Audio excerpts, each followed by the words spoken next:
Je m'appelle Shan Shan. Je suis en ce moment rédactrice pour Chine Info. Je suis née en Chine et je suis arrivée à l'âge de 10 ans en France, où j'ai fait toute ma scolarité en France.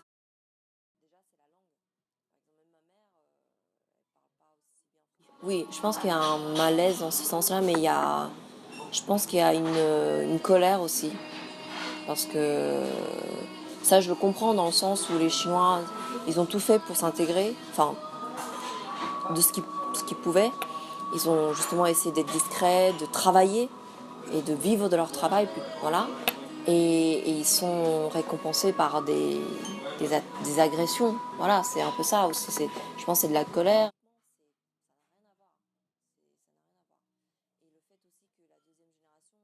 Elle se réveille parce que, si vous voulez, avant, les Chinois, ils pouvaient pas faire ça parce que déjà, il y avait la barrière de la langue.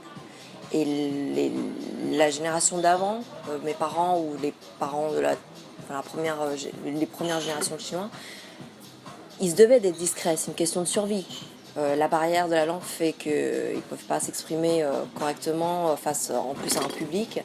Et en plus, ils se disaient qu'il fallait pour s'intégrer ou ne pas faire de vagues parce qu'ils étaient accueillis par un pays et qu'ils n'avaient pas à faire ça.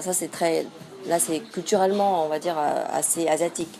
Aujourd'hui, euh, les choses changent parce que les secondes et les troisièmes générations d'Asiatiques sont français. Ils parlent couramment français. Ils se sentent français, ils sont nés en France, ils n'ont jamais connu un autre pays que la France.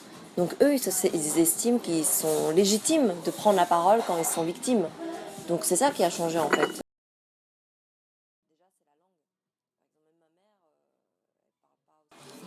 Ils veulent faire comprendre que la communauté chinoise n'est plus ne va pas plus rester dans l'ombre comme avant.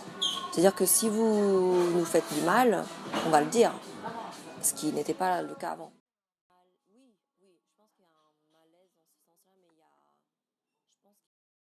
Oui, je pense que la communauté asiatique manque de visibilité médiatique. Ça, vous l'aurez constaté aussi, hein, dans les journaux. Il n'y a pas beaucoup de personnes qui parlent au nom enfin, je veux dire, d'Asiatiques qui parlent pour les Asiatiques. Ouais. Parce qu'il y a des spécialistes de plein de communautés, mais qui ne sont pas forcément asiatiques eux-mêmes.